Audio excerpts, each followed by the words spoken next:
Tüyerdim kara gözlüm, korurdum şirinlerim. Ümitledim süyen senin vasfedin, senin uğurtayın yoktur gözülürdün. Dama hıyalım olup donluğu kıracağım.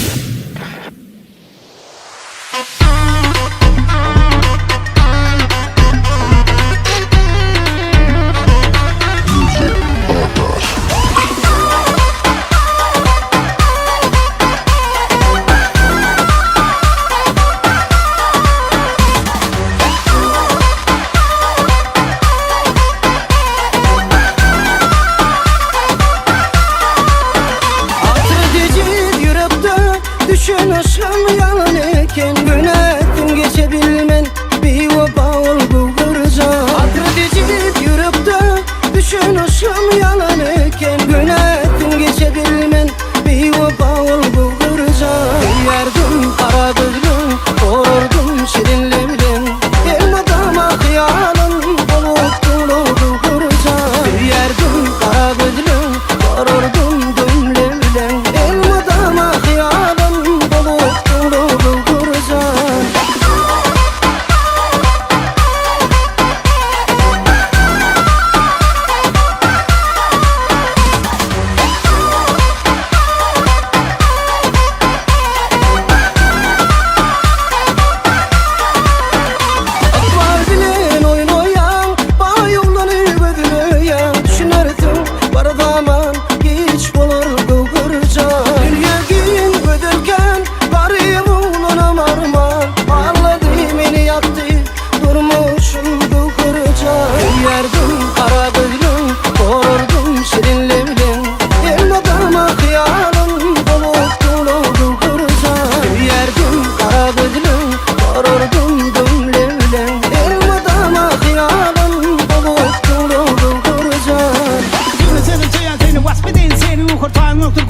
Seni sığın akçı olup yürü deli dağlara, sıyını deli dağlara. Bana zincirlerin sorup yürüklere insana.